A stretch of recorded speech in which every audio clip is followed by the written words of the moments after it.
नमस्कार। राति 10 बजेको हजुरको मुख्य समाचारमा स्वागत छ। समाचारको साथमा उपस्थित छु म श्रीराज महत। तपाईले यो समाचार हजुरको रेडियो 102.1 मेगाहर्ज इन्टरनेट अनलाइनमा हजुरको रेडियो.org.np का साथै मोबाइलको एप्लिकेसन मार्फत संसारभर एकैसाथ सुनिरहनु भएको छ। सरकारले कालापानी, लिपुलेक र लिम्पियाधुराको क्षेत्रफल समेटेर नेपालको आधिकारिक क्षेत्रफल घोषणा गर्ने तयारी थालेको छ। प्रतिनिधि सभामा आउँदो आर्थिक वर्षको बजेटमा भूमि व्यवस्था, सहकारी तथा गरिबी निवारण मन्त्रालयका विषयमा उठेका प्रश्नको जवाफ दिँदै मन्त्री शशि श्रेष्ठले नेपालको आधिकारिक क्षेत्रफल घोषणा बारेमा मन्त्रालयले आवश्यक गृह कार्य गरिरहेको र आवश्यक प्रक्रिया पूरा गरी क्षेत्रफल घोषणा गर्ने जानकारी दिनुभएको छ। प्रतिनिधि सभामा रासायनिक मल सम्बन्धी अत्यन्त जरुरी सार्वजनिक महत्त्वको प्रस्तावमाथि आज छलफल भएको छ। नेकपा एमालेका सांसदहरूले सरकारले समयमै नै मल ल्याएर किसानलाई वितरण गराउनको लागि गम्भीर नभएको आरोप लगाएका छन्। आज एमालेका 15 सांसदले हस्ताक्षर गरेको जरुरी सार्वजनिक महत्त्वको प्रस्तावमाथि छलफल गर्दै एमालेका नेताहरूले सरकारको आलोचना गरे भने माओवादी र काङ्ग्रेसका सांसदहरूले पनि विरोध गरेका छन्। यसअघि प्रमुख प्रतिपक्षी दल नेकपा एमाले संसदको नियमित कार्यक्रम स्थगन गरेर रासायनिक मल उपलब्ध गराउने बारे छलफल गर्न माग गरेको थियो। एमालेका 15 जना सांसदले हस्ताक्षर गरेर अत्यन्त जरुरी सार्वजनिक महत्त्वको लिखित प्रस्ताव संसदमा पेश गर्दै प्रस्तावमाथि छलफल गर्न माग गरेका हुन्। छलफलका लागि संसद बैठकको कार्यक्रम स्थगित गर्न समेत एमाले माग गरेको थियो। कृषि तथा पशुपक्षी विकास मन्त्री महेन्द्र राय यादवले अन्तर्राष्ट्रिय बजारमा रासायनिक मलको मूल्यमा आएको उतार चढावका कारण समयमै मल भित्राउन नसकिएको बताउनु भएको छ।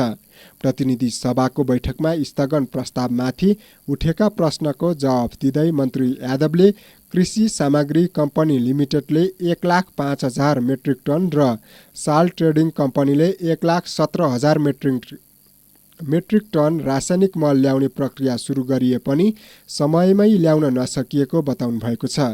उहाँले 2,22,000 मेट्रिक टन मल ल्याउने प्रक्रियामै रहे पनि समयमै आपूर्ति हुन नसक्दा बजारमा अभाव देखिएको जिकिर गर्नुभयो। समयमै मल आपूर्ति नगर्ने ठेकेदारको ठेक्का रद्द गरी आवश्यक कारबाहीको प्रक्रिया सुरु गरिएको उहाँको भनाइरहेको छ। नेकपा माओवादी केन्द्रका अध्यक्ष पुष्पकमल दाहाल प्रचण्डले आफूले अर्थमन्त्री जनार्दन शर्माको राजीनामा नमागेको प्रष्टीकरण दिनुभएको छ। आफूले अर्थमन्त्रीको राजीनामा मागेको भनेर चलाइएको हल्ला नियोजित र षड्यन्त्रपूर्वक ढङ्गले आएको प्रचण्डको भनाइरहेको छ। साथै अध्यक्ष प्रचण्डले अहिले कुनै पनि मन्त्रीलाई फिर्ता बोलाउने पार्टीको नीति समेत नरहेको दाबी गर्नुभएको छ। केही सञ्चार माध्यमले अध्यक्ष प्रचण्डले अर्थमन्त्री शर्मालाई खुमलटारमै बोलाएर राजीनामा मागेका समाचारहरू सार्वजनिक गरेका थिए। तर अध्यक्ष प्रचण्डले अर्थमन्त्रीको राजीनामासँग जोडेर आएका कुनै पनि समाचार बदनाम गराउन फैलाएको अफवाह र षड्यन्त्र बाहेक अरू केही नभएको दाबी गर्नुभएको छ। यो बदनाम गर्न फैलाएको अफवाह र पार्टी विरुद्धको षड्यन्त्र बाहेक केही नभएको उहाँको भनाइ थियो। गृहमन्त्री बालकृष्ण खाँडको अध्यक्षतामा विपद जोखिम न्यूनीकरण तथा व्यवस्थापन कार्यकारी समितिको बैठक बसेको छ।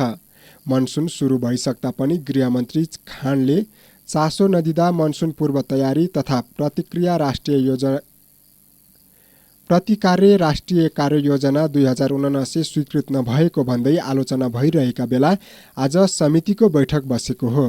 बैठकमा मन्त्री खाँडले यो वर्षका हुनसक्ने मनसुनजन्य विपदका लागि तयार गरिएका जनशक्तिको अवस्था एवं साधन स्रोतको विवरण सहितको विस्तृत कार्ययोजना पनि लिखित रूपमा पेश गर्न निर्देशन दिनुभएको छ।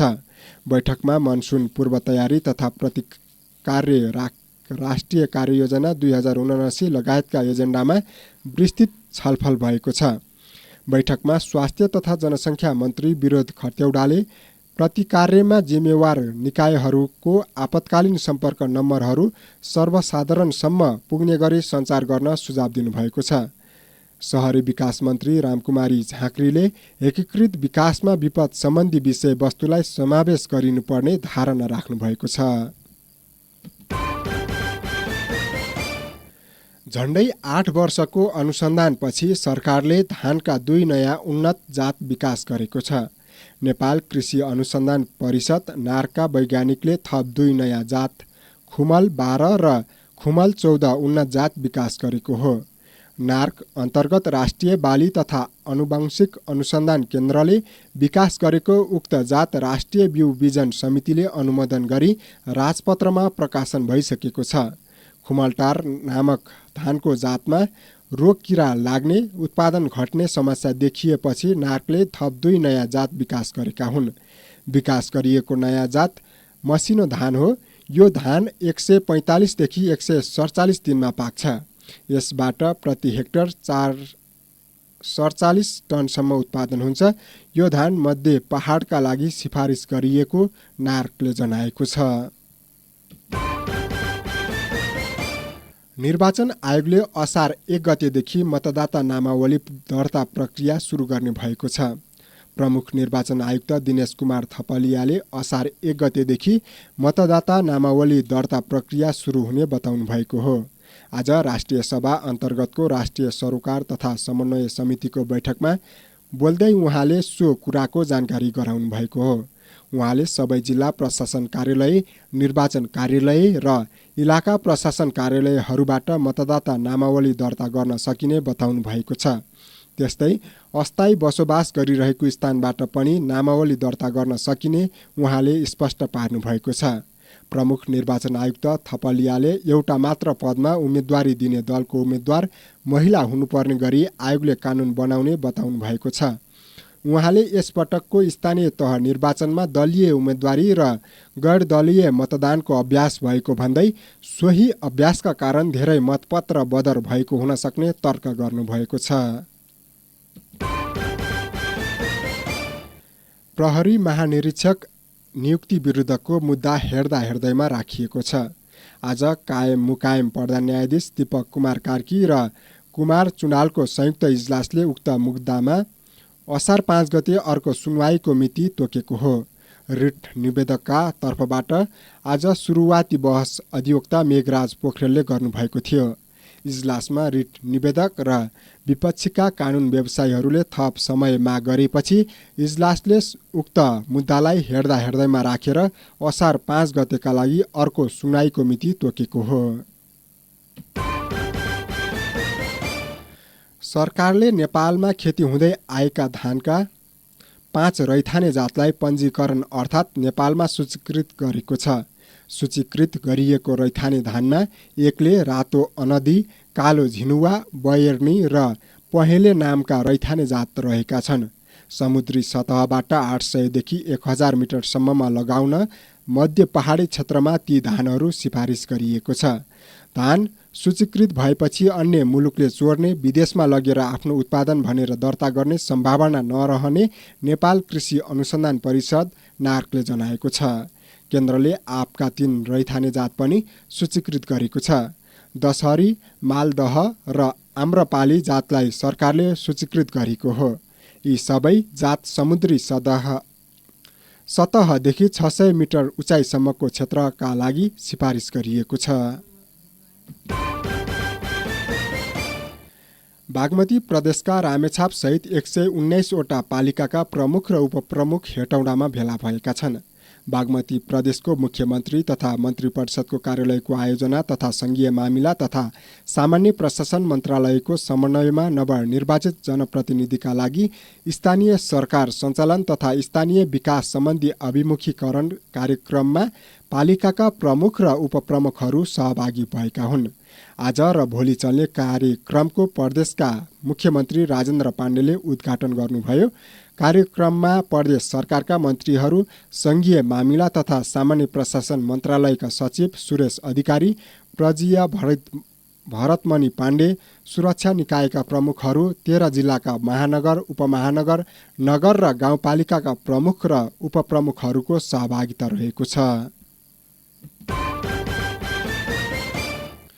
बागमती प्रदेशमा स्थानीय तह निर्वाचनका लागि निकासा भएको बजेट खर्चको अनुगमनका लागि एसएसपी श्यामलाल ग्यावालीको नेतृत्वमा टोली खटिएको छ।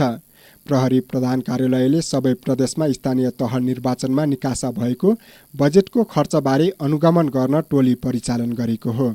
जस अनुसार बागमती प्रदेशमा एसएसपी ग्यावालीको नेतृत्वको टोली परिचालन गरिएको आइजिपी धीरज प्रताप सिंहले जानकारी दिनुभएको छ। उहाँका अनुसार 7 प्रदेश र उपत्यकामा प्रहरी वरिष्ठ उपरीक्षक एसएसपीको नेतृत्वमा अनुगमन टोली परिचालन गरिएको हो। अनुगमनमा खटिएका प्रहरी वरिष्ठ उपरीक्षकहरूले आगामी असार 1 गतेसम्म प्रतिवेदन बुझाइसक्नुपर्नेछ।